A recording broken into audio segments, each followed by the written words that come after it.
right, well, it's 6:30, so we're going to go ahead and get started. We may still have a few folks joining us, but welcome to this evening's program, Missouri Float Trips, presented by Brent Frazee. My name is Beth. I'm in charge of adult programming for the Mid-Continent Public Library System. And as those of you here in the room may know, we are doing a hybrid program this evening. So I've got folks online on Zoom here with me that are joining in the program, as well as folks here in the room at Colburn Road. So we are going to ask those of you who are online to go ahead and type your questions in the chat. I'll repeat them so that the folks here in the room can hear them. For those of you who are here in the room, Brent will be repeating your questions so that the microphone picks them up and the folks online can hear them.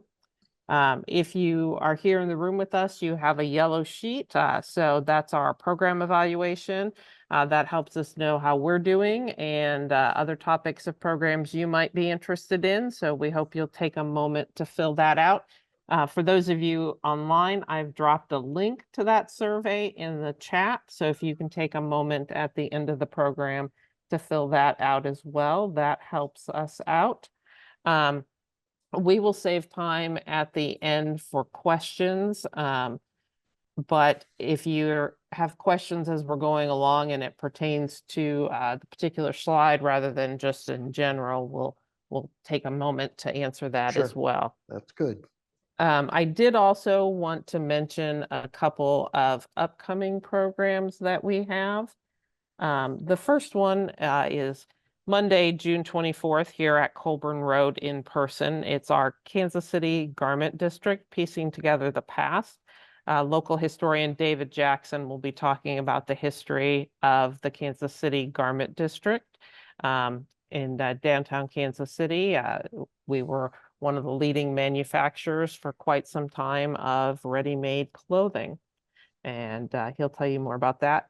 We also have a number of branches that will be hosting during the month of what's left of June and July, growing your own prairie, landscaping with native plants.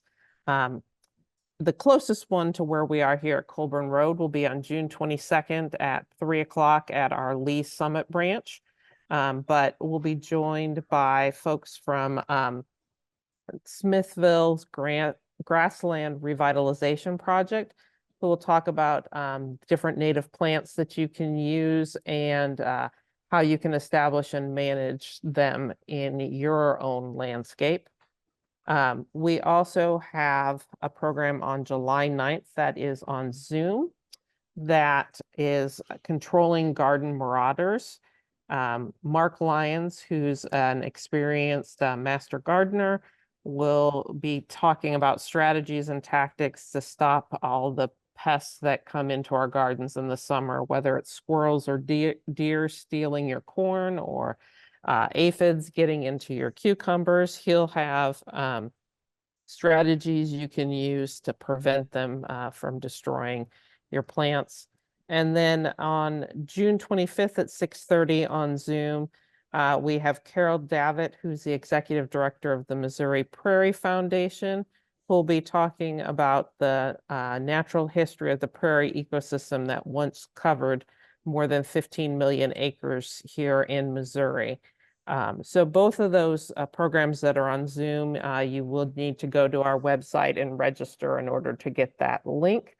But we hope you will join us for those and other programs that we've got in the future. With that, I'm going to go ahead and introduce tonight's speaker. Brent Frazee was the outdoor editor for the Kansas City Star for 36 years before retiring in August of 2016. During that time, he won more than 50 state, regional, and national awards for his writing and photography. He received a Lifetime Achievement Award from the Outdoor Writers Association of America in 2014 and was inducted into the Waterfowlers Hall of Fame in 2015. He continues to write both freelancing for magazines and as an author of books and on his website. Brent lives on a beautiful lake in Parkville, Missouri with his wife, Jana, and his yellow lab. So Brent, I'll let you take it away. Great. Thanks, Beth. Thanks for coming on, everybody. Appreciate it. Hot day, at least it's air conditioning. That's the best of air conditioning, though. It's waiting to get a beautiful spring like that with a beautiful bluff like that. I think that's my passion, is floating these rivers. During the time I was with the Kansas City Star, I got to travel all around the Ozarks, and I got to see some of these beautiful, beautiful streams. And it became my passion. Usually I have a fishing rod in my hands. I love to fish, and I love to fish these streams because it's old fashioned fishing. It's not, you don't need a big bass boat and thousands of dollars of electronics and the latest lures. You just need a small little tackle box and one rod. It's just a blast to catch smallmouth bass. Like at the on the face of that dam, I can guarantee it that there's some big smallmouths hiding in those bunkers sometimes. So that's my passion. I love it. I love talking.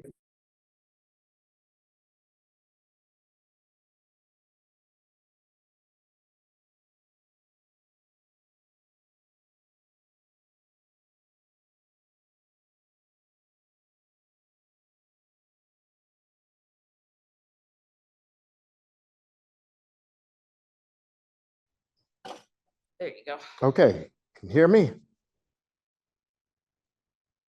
See if we can hear okay now. Okay. Okay. Well, I'm not going to repeat what I said. I worked at the Kansas City Star for 36 years, as she said in the introduction. Got to travel all over the Ozarks. I love the float streams of the Ozarks. There's nothing like them. A lot of times people, when they think about canoeing or kayaking, they picture big mountains with snow on them, and they picture places like Colorado with all kinds of white water and everything like that. Ours are more delicate. They're more peaceful. There's a lot of solitude, but in their own way, they're just as beautiful. I mean, you can go on some of these float streams and you're not going to find water much deeper than 20 feet. But yet they are so gorgeous. They flow through the most delicate ecosystem in the Ozarks that you could dream of. And that's an important distinction. I don't think we take a backseat to anybody when it comes to our beautiful freshwater streams. So that's what we're going to be talking about tonight.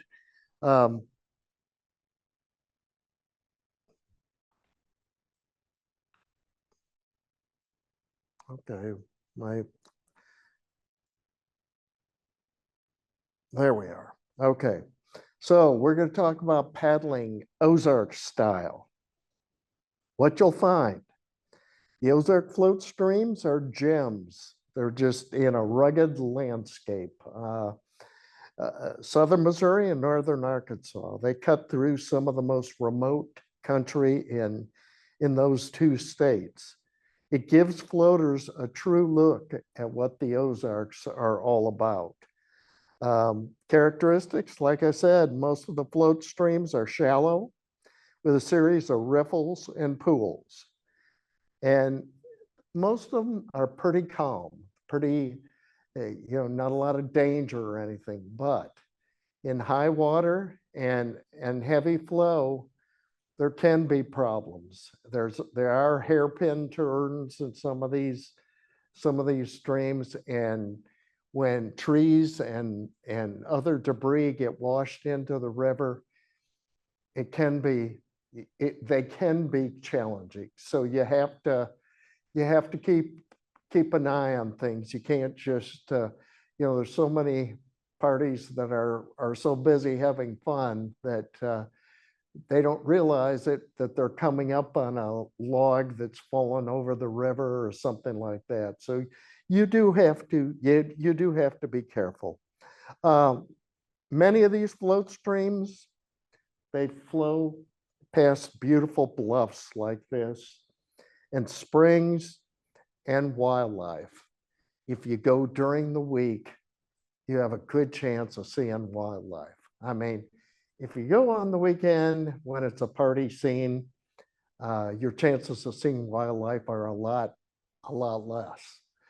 So, family oriented. Another thing that I love about these Ozark streams, you know, you wouldn't dream of bringing your kids with on some of the Colorado streams, the whitewater streams.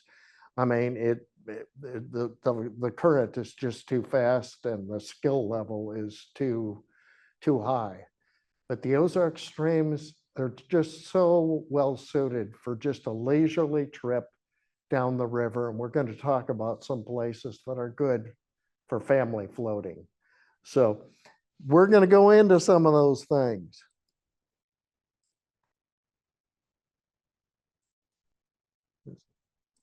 This is not advancing.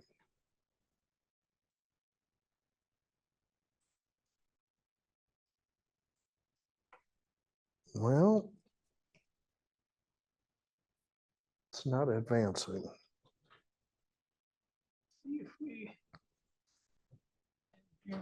Okay, maybe just have to touch that. I love this quote. Nature's beauty is the ultimate masterpiece, and the Ozarks is its divine canvas. And that tells a lot about the Ozarks. This is a good friend of mine. He's a float fishing guide, and we're standing over the Niangua River. And look at that landscape. That's what I was talking about.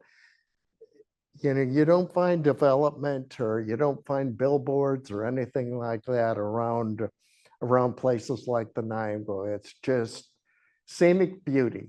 And anymore, you know, that's not to be taken for granted, because you look at even Lake of the Ozarks. I mean, even at its calmest, there's a lot of activity around there. But some of these float streams, you get out on them, and if you go during the week, there are stretches of these rivers where you'll hardly see another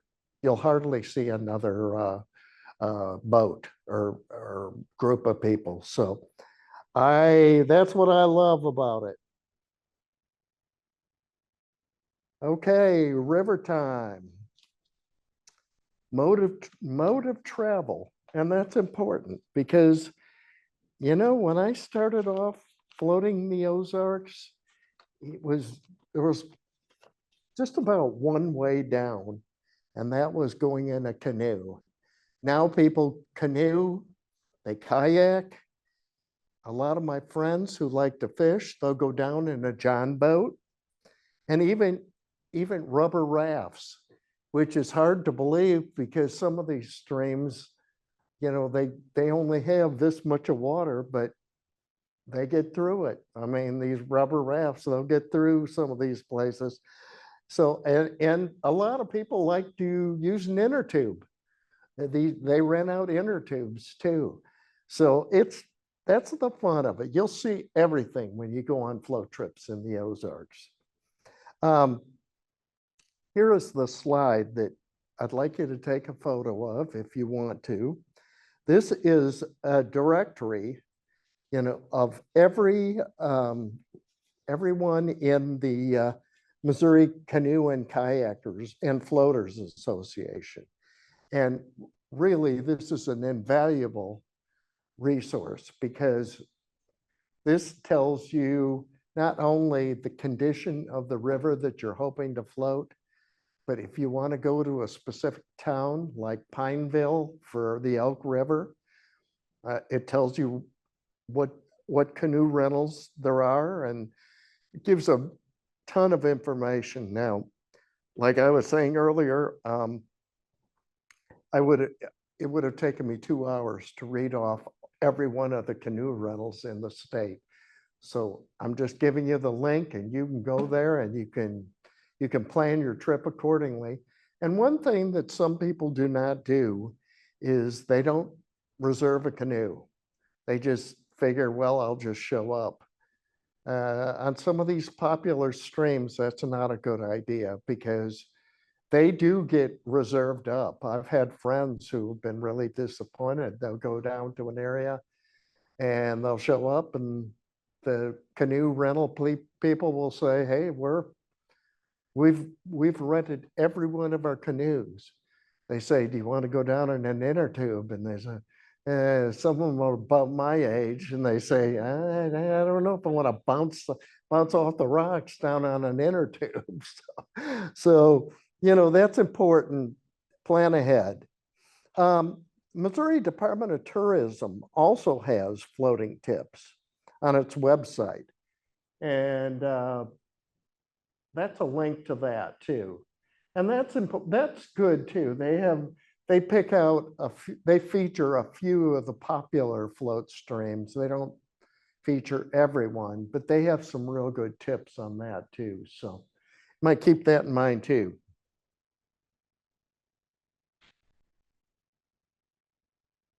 Oh geez.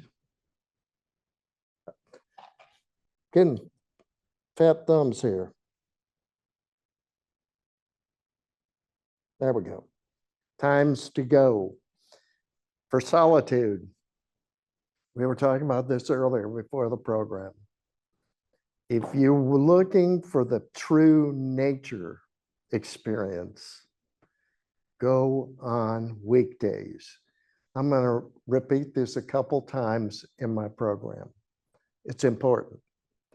Go on weekends and it can be a party, one great big party. It just, some of these rivers like the Current and the Elk and the Merrimack get so jammed with canoes on weekends that it's, some people are into that. Some people like to come down and meet new people and that type of thing. But if you're looking for the nature experience, go on weekdays. Just pick out a few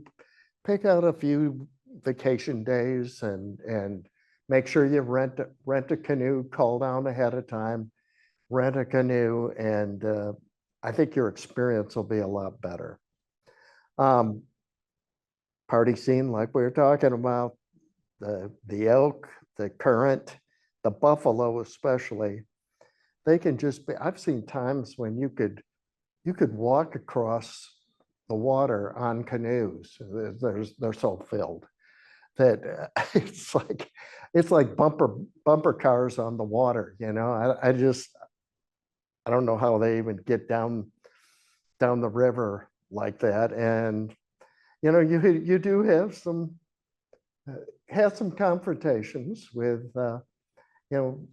people who are taking a family-oriented trip with young folks who are out there for the party experience. Let me just put it that way. There's some alcoholic beverages being consumed. I guess I could say that. So, that's fine. Everybody has their own thing, as long as it's legal and everything. But, if you're looking for solitude, you're going to be disappointed on the weekends. You will be. The heat of summer, plan your trip on a float stream that has springs. Very important, because some of these streams do not have springs. And what does that mean? That means in the hottest, driest part of summer, they are going to have patches, they're going to have stretches where they run out of water. And you're going to have to drag your canoe. I don't know how many people I've talked to that have gone on some of these streams, and they came home complaining that they had to drag their canoe for half of the trip. And that's not any fun. That's not any fun at all.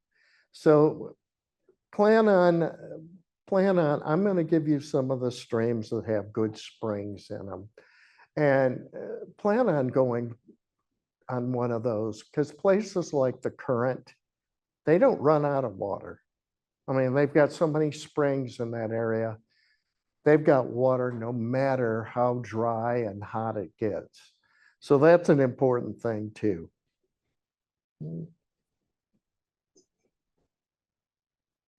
Eh.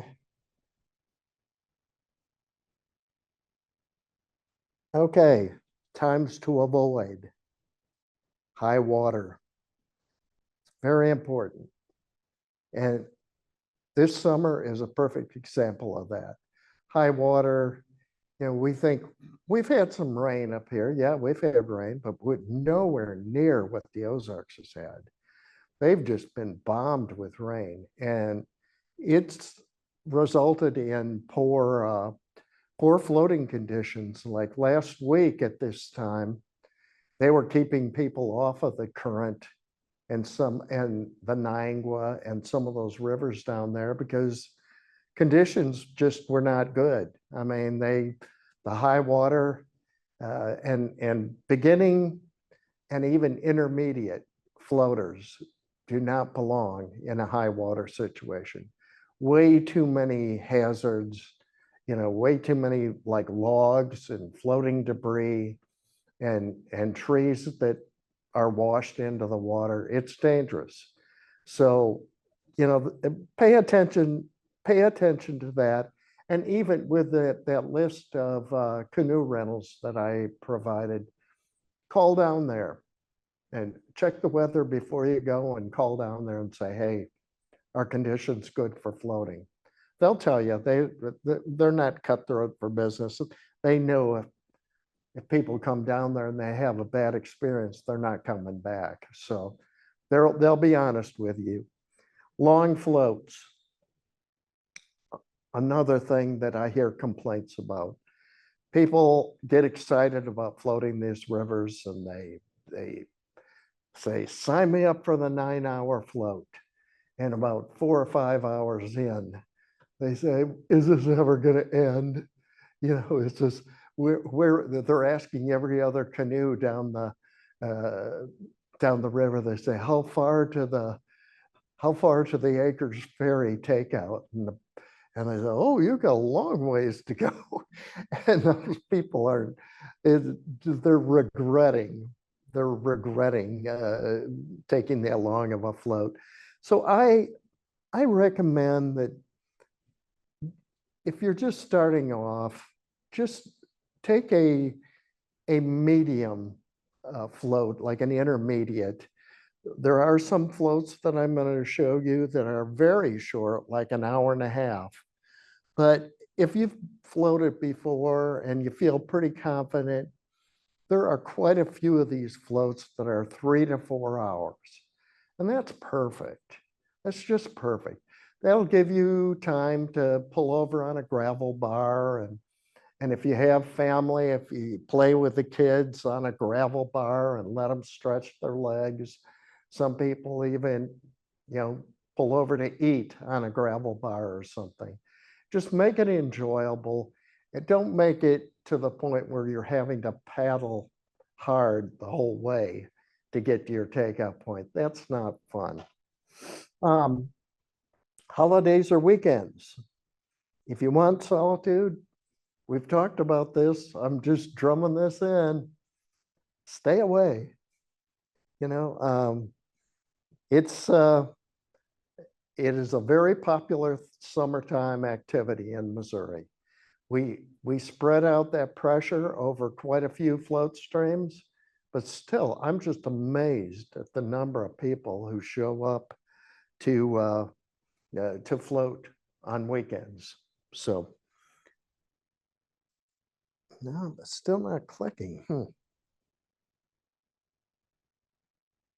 Okay, basic needs. Choose a date in advance. Make a reservation for a canoe, kayak, inner tube, or a rubber raft. Wear a PFD. Important. People think of that, having to wear a life jacket, and they think of the big orange things that make you look like a puffball or something like that. No, you don't have to do that. They have these new life jackets that are just real thin that allow for all kinds of movement, but if they get wet, they automatically inflate. And that makes it so much easier. It's just like wearing a windbreaker or something like that. So that makes it a lot easier. Again, people forget they're going to be out in the sun a long time. If they're taking a 4 to 6 hour trip, they're going to be exposed to the sun a lot. Remember your sunscreen, sunglasses, hat, anything that can give you a little relief from the hot sun, because reflecting off that water, you can end up looking like a lobster by the time you come back. Bring a dry bag to protect your phone, wallet, and other valuables. I don't know how many times on these Facebook posts I see somebody saying, hey, if anybody sees a cell phone at near mile marker so-and-so, please return it or something like that. You have to use, even if you think you're going on a leisurely float trip, use a dry bag and remember to tie it to the canoe too. Because if you dump your canoe, everything's going over. So you want, that dry bag is still going to protect your valuables and everything like that. You might lose your fishing tackle or your cooler or whatever, but your valuables are still going to be there. So very important. Okay, bring drinking water. Make sure you bring drinking water and snacks. I mean, again, we're talking a 4 to 6 hour trip. You want to prepare ahead. Don't get so excited to start paddling that you don't have drinks and stuff like that. That's important. Okay, canoeing capital of Missouri, the Ozark National Scenic Riverways. Fantastic place. That's the Current River and the Jack's Fork. It's the first national park to protect a wild river system in the nation. I mean, think about that. That is very important. It was designated in 1964 to protect 134 miles of the Current and the Jack's Fork. That means no development allowed in those parks. I mean, there are canoe rental places will drive you by bus. They'll shuttle you down to a put-in spot. But other than that, there's not any, you won't see any Wendy's or anything like that in there. It's wilderness. And that is a fantastic thing. I mean, to get the nation to the point where they're protecting a river that much, it speaks well for the Ozarks. Okay, we're talking about springs. More than 60% of the river's flows come from 7 major and hundreds of small springs on this park. This national park is just a linear national park. It just goes straight along the rivers. It doesn't go out that far. It's a linear national park, but it's really amazing that we've come that far, that we still protect this beautiful, beautiful resource. Canoe rentals. There are about 15 canoe rental businesses that serve these 2 rivers. If you want to go to a good place for a center for canoe rentals, Eminence and Van Buren are among the areas that have the best canoeing activity and the best canoe rentals. How many people? You said you've been to the Current. Do you remember where you floated out of? Did you float out of Eminence? Or? Well, a couple times we did the Acres Ferry to Full Tide. And that is so cool because there's a cave that you can paddle into about the halfway mark. So that's Yep. my favorite stretch. Yeah, she was saying she floats Acres to Pull Tight, and in another slide, we're going to talk about some of the floats available. And that's a beautiful stretch. And I think that's about a 4 hour. I've got it here in a later slide. I think that's about a 4 to 6 hour float. Some of these things where I'm giving how long the float is, that's talking about paddling time. If you stop on a gravel bar or something, it's gonna add time on. But yeah, there's a lot to see and a lot to do. Okay, one of my favorite scenes in the Ozarks. This is Alley Mill. It's right by Alley Springs. That's in the National Scenic Riverways Park. And just a gorgeous area. This mill has a real interesting history to it. Years ago, this mill was an active grist mill for grain, and the farmers would come into town. I mean, they would actually come to this mill, and they would gather there while their grist mill was in operation. And this was like a gathering point. It was they didn't have telephones or other means of communication. This was their way of catching up with their neighbors and fellow residents of that area. They had a general store there. They even had a little schoolhouse there. I mean, it was really a hopping place. And of course, they had the old mill there, and that mill is the original mill, I don't believe, was painted red, but when they restored this area, they painted it red, and it's been painted red ever since. I remember going there one year during Christmas, and they had an open house in the mill, and they had Christmas trees from that day and age. And it was really, really neat to see how the pioneers decorated and everything for Christmas.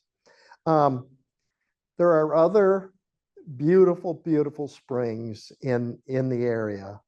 In fact, like as I said earlier, this area, the Current and the Jacks Fork, are known for their springs.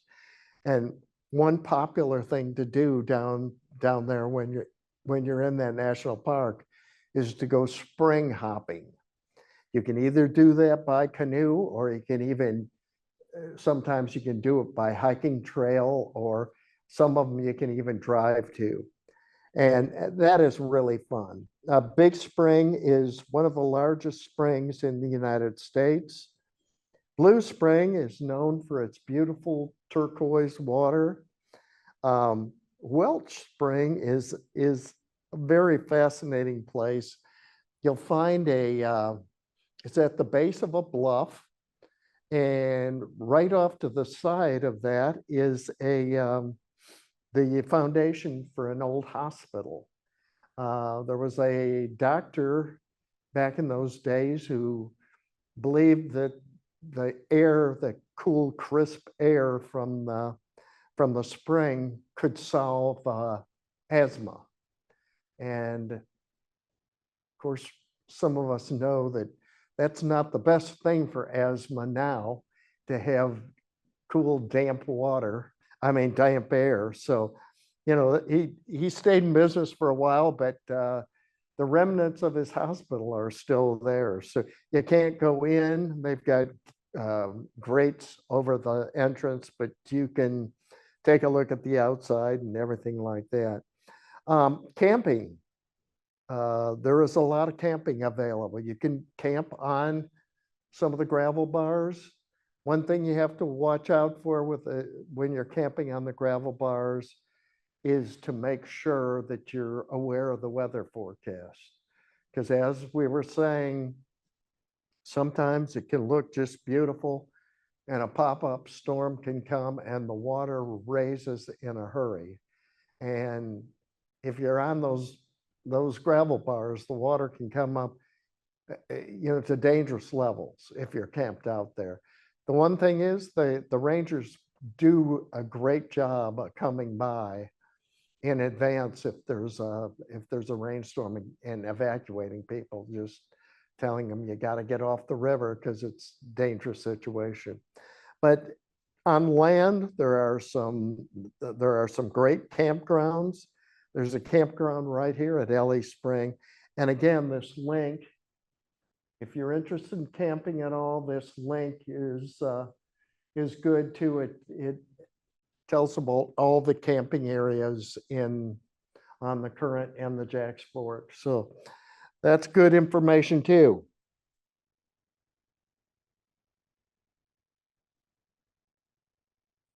Okay, popular floats. If you are interested in going on the Current or the Jacks Fork, here are some of the floats that I tried to break these down by short floats for people who are beginners, intermediates, and then longer floats. Baptist to Cedar Grove on the Upper Current is very popular float. Cedar Grove to Acres, 7.7 miles, 3 hours. Again, those are doable. 3-hour float is fine, but like I said, add some extra time for getting out and stretching on a gravel bar or something like that, or drying out if you flip a couple times. You could, I'm kidding. You know, not very many people flip, but there are people who will pull over on a gravel bar and maybe even walk their canoe around a riffle or something like that. The Lower Current, Van Buren to Big Spring. And that is only a 2-hour float. So that is not bad at all. Waymire to Van Buren, 7.2 miles, but plenty of flow on the Current. So you're talking about a 3-hour trip. On the Upper Current, I think you said Acres to Pull Tight. So yeah, I mean, Acres to Pull Tight is a 5-hour trip, a little bit more if you're taking some time to relax and get out on a gravel bar and stretch. Up, There's that cool cave halfway between that you can paddle into as well. yeah. She was saying there's a real cool cave that about halfway down that you can actually paddle into and explore and everything like that. In fact, I have fished in that cave in the wintertime. Goggle eyes, really, the water is deep in parts of that cave. And the sides almost go straight down, and you can paddle in there and fish straight down and catch some nice goggle eyes. So that's the Lower Current, 2 rivers to Powder Mill, and the Log Yard to Waymire. And on the Jacks Fork, Ellie Spring, we were just talking about Ellie Spring, the Red Mill, to Eminence. Eminence is a really nice little river town. It really is. That thing is built on, there are restaurants there, and there are some great little resorts around there and stuff too in Eminence. So Eminence to 2 Rivers is another float that is very popular on the Jacks Fork. So you have plenty of options in that national park. I have a question. Yeah. Could you go back? The distance, Acres to Full Tight, 9.5 miles, you have 5 hours. But Log Yard to Waymire is 10.8 miles, 4 hours. So it's a longer distance, but that Log Yard to Waymire actually takes less time. Yeah, because The current. yeah, because of the current. Yeah, because where those springs come in, the current picks up a lot. And you do a lot less paddling and yeah, it takes a lot less time. So.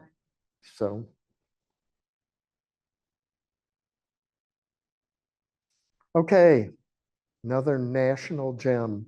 How many people here have floated the Buffalo? Amazing place. In fact, my wife is not super into floating or fishing or anything. She's just married to a guy who is. But for one of our wedding anniversaries, we went to the Buffalo River. And it's called the Buffalo River Outdoor Center. And they rent canoes and kayaks and things, but they also have little cabins up on the top of a ridge top. And it's the most, I mean, these cabins were, you didn't rough it, let's put it that way. And you drive up this road. Luckily, I had my 4-wheel drive. So you get up on top of this ridge, and there's separate cabins. And you would wake up in the morning and you would see across the mountaintops, the mountain range, you'd see the fog on top of these mountains for as far as you could see. It was just gorgeous. And then down in the valley, this is a little town called Ponca, Arkansas.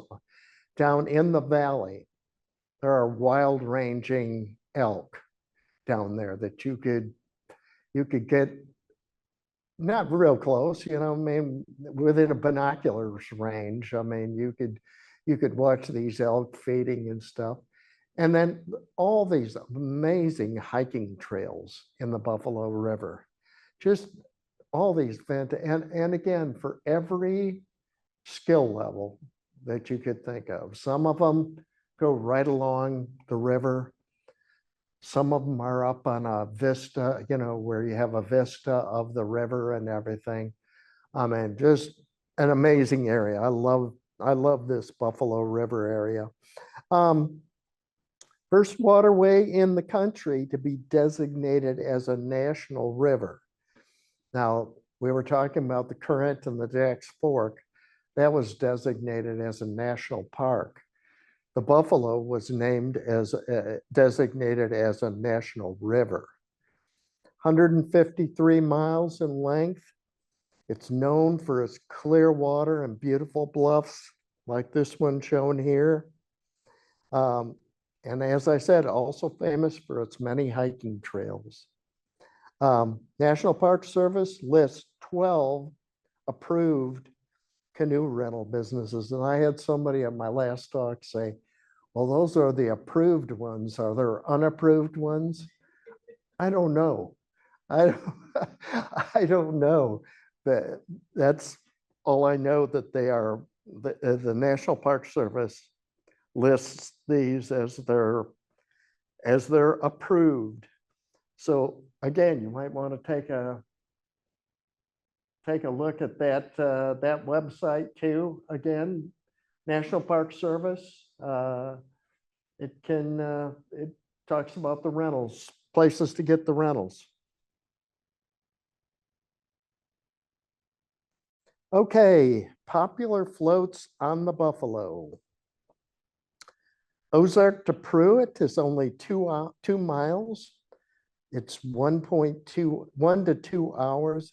It's a short float, includes long pools and not a lot of real strenuous paddling. But again, it's if you're going for the first time and you just want to see if you can handle it, something like that is good to just try it the first day, and maybe the second day move on to an intermediate type deal. Steel Creek to Kyle's Landing, 8 hours, 4 to 6 hours. One of the most scenic stretches of the Buffalo. It meanders through the Ponca Wilderness, beautiful bluffs, canyons, and steep wooded hillsides, just gorgeous. Now, experts one of the few places where you find technical water in the Ozarks. Boxley to Ponca. It's 6.1 miles, but this is a stretch where you have to know what you're doing. There is true whitewater on this stretch. And even in, hot, dry weather where we haven't had a lot of rain, there is, it's technical. It's very technical. So, but a lot of people who love to kayak and look for a challenge, this is one place in the Ozarks where they can find that. So it's great for that.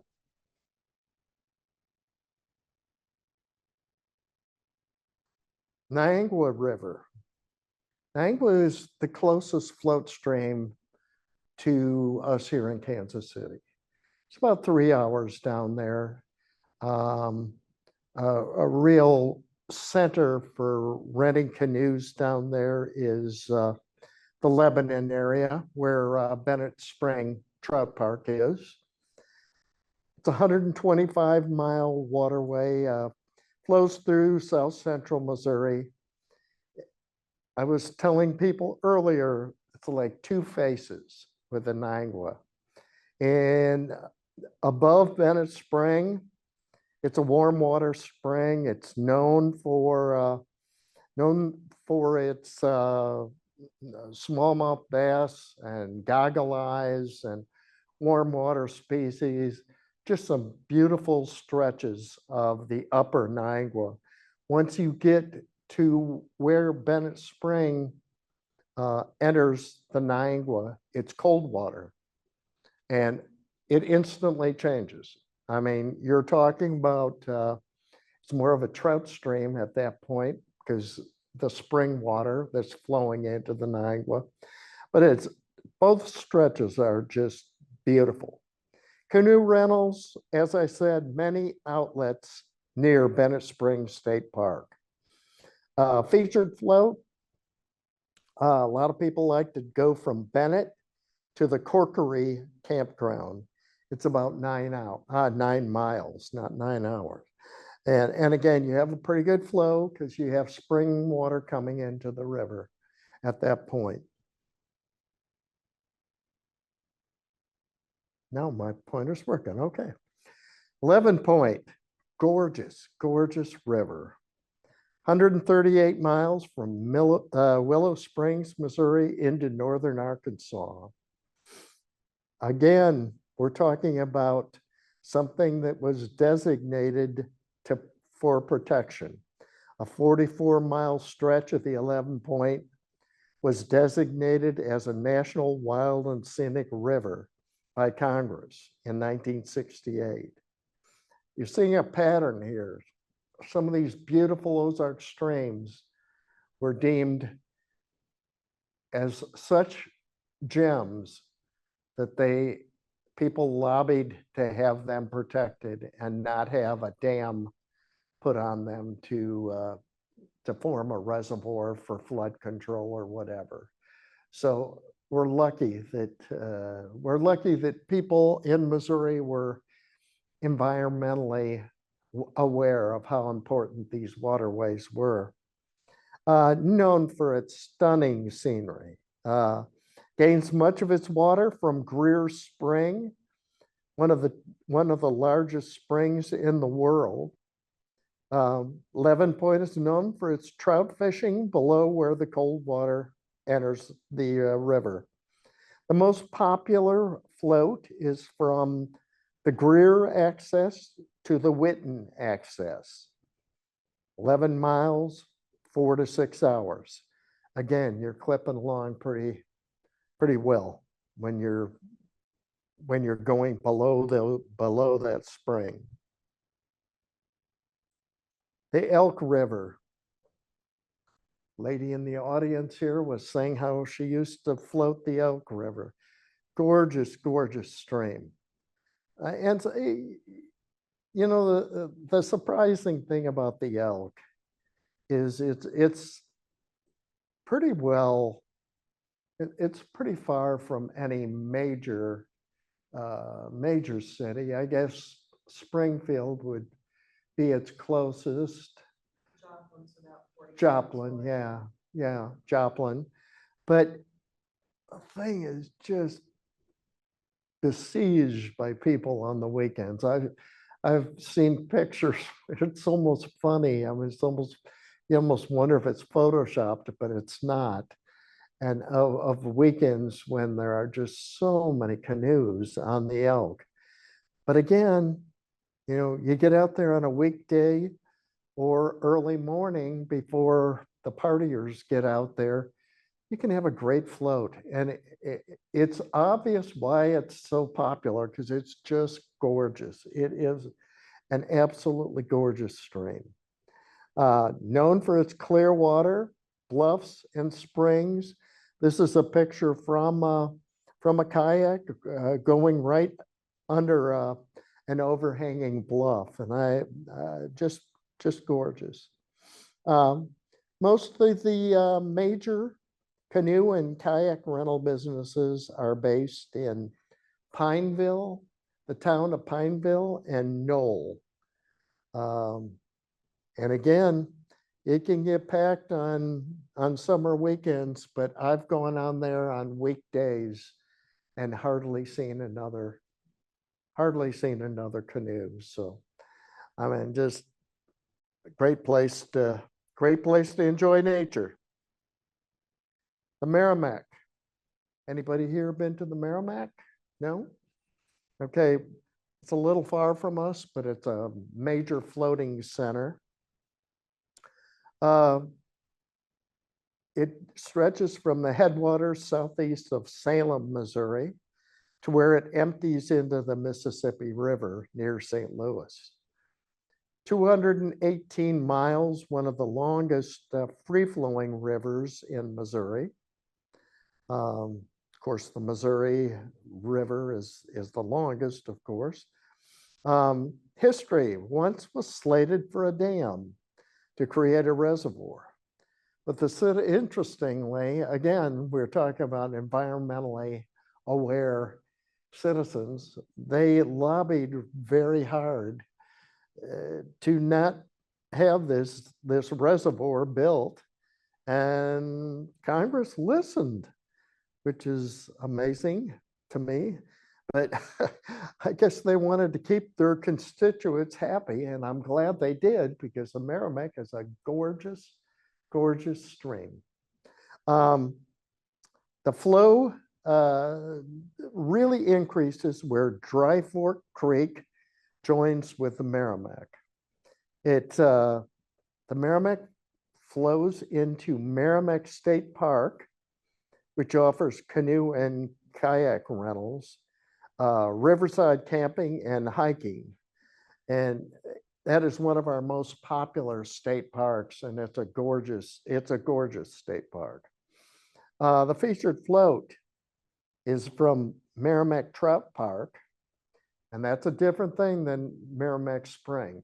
Merrimack Trout Park is owned by the James Foundation, but they open it to the public for trout fishing.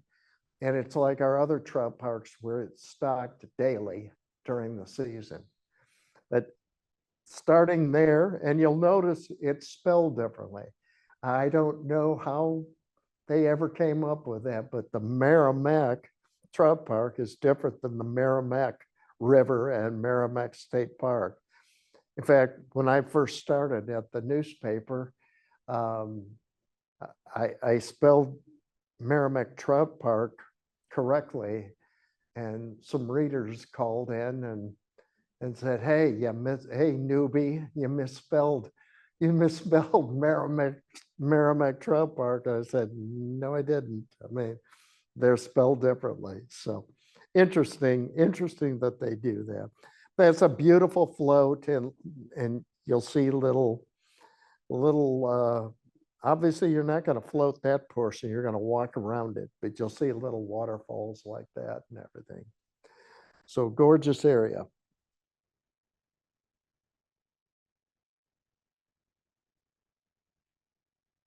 The best float fishing.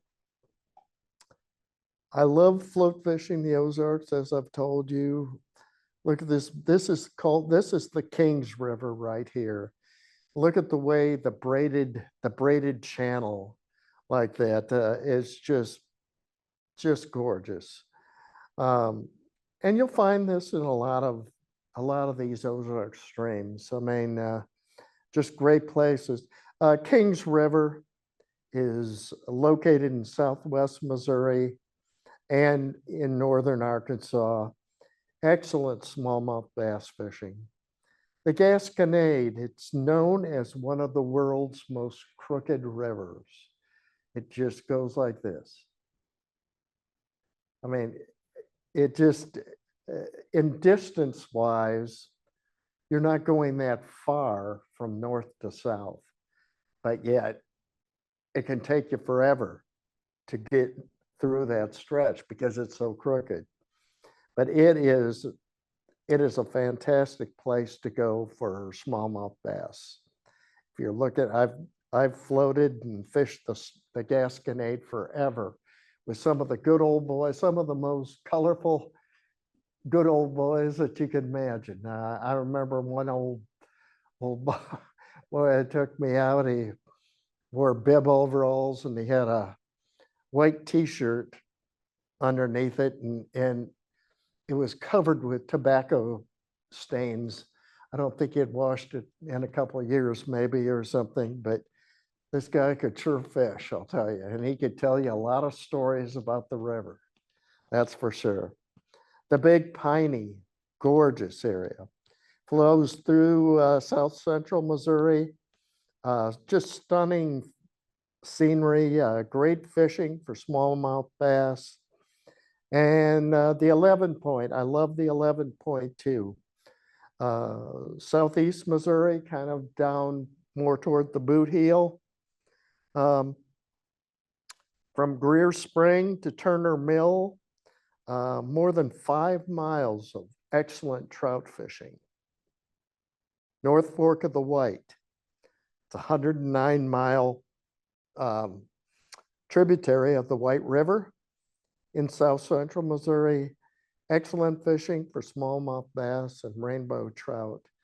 North Fork of the White is another gorgeous, gorgeous stream, and it doesn't get a lot of canoeing pressure. I mean, it's just a great place to go. So at the last talk I gave, people asked about if you have your own canoe, you know, how do you shuttle and everything like that? Well, a lot of these canoe rental businesses, a lot of them will, for a fee, they will shuttle you, and you'll just go to a takeout point where they're picking up their normal customers that rented canoes, and they'll take you back. So it's not as big a problem. Some people were saying, well, how do I get back and forth? Well, people that I've floated with, we'll put cars at both ends of our trip. And but other times, you know, it's absolutely no problem for the canoe rental businesses to do that. Again, there are some cautions, precautions that I would recommend. Make sure when you're planning a trip, if you see something like what I've had on there, how much float time it is, you know, make sure you expand that. I've seen people who they see something on a website and see how long it's supposed to take for you to float from one spot to another, and they start mid-afternoon. Well, they get to, if they've stopped a couple times and just kind of relaxed, they get to the point where the sun is starting to go down and they're still not to their takeout spot. And then they start paddling like they're in Deliverance or something to try to get to their takeout spot. That's not fun. You know, just allow plenty of time to get to your takeout point. And again, you know, just use use common sense on some of the things. If you come to like a hairpin turn in the river and there's a tree down there or there's a laydown or something like that, and you just don't feel comfortable about going through that area, go over to the gravel bar on the opposite side, and that's usually not too far away. Just walk your canoe through that busy area. There's nothing, better to be safe than to be sorry. That's what I'll say. So anyway, that is basically what I have.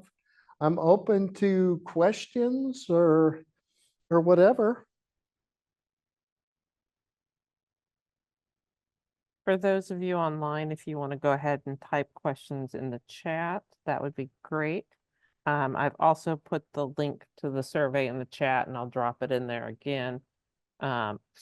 I will also be emailing out the slides to everyone after the program here. So if you didn't get pictures or get everything written down, don't worry about it.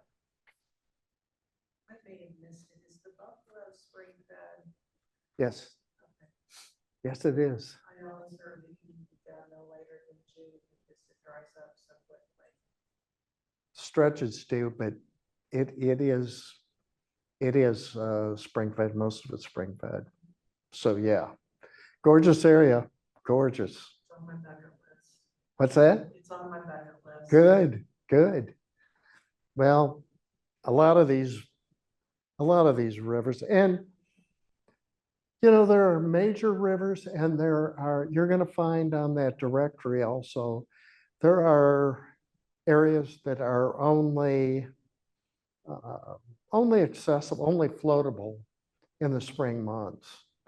And that for that very reason, that they don't have springs and everything, but boy, they're just gorgeous, like the Little Piney and some of those. They're just gorgeous places to float early in the season. So I would encourage you to look into some of those areas. Some of those areas don't get hit nearly as hard as the other ones for floating. This year, it'll be interesting to see what this year will hold, because we're getting a lot of water down in the Ozarks, and it'll be interesting to see if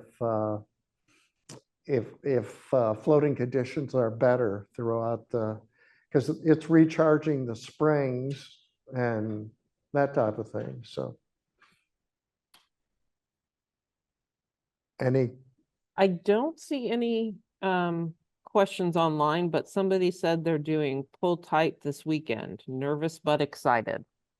what is that? Pull Um, tight to acres? They just said doing Pull Tight this weekend. Okay. As we were saying, it's a great float. I mean, Pull Tight to acres. And it's interesting. Acres Ferry, interesting story about Acres Ferry. Used to be a place where they would actually, it was an actual fully operational ferry where they would take cars from one side of the river to the other side. And Acres Ferry canoe rental was a well-known place. And two of my good friends operated that canoe rental business there at Acres Ferry. Gene Maggard and his son, and they both died from COVID 2 years ago. And it was just, the floating community was just, really saddened by that. They were institutions on the current river. And I think some of his family has gone on and they're still operating Acres Ferry canoe rental. But I've had several trips down the river with both of them, and they were so knowledgeable about the river and the history of the area. It's pretty sad that they passed away, but. All right, well, I don't see any other questions. So unless there's some questions here in the room, we'll go ahead and wrap up. thank you, everybody, for coming, and thank you, Brent, for this evening's Sure, thanks program. for coming. And we hope you'll join us for some programs in the future. Great. Have a Okay, great well, you're evening. ready to float now.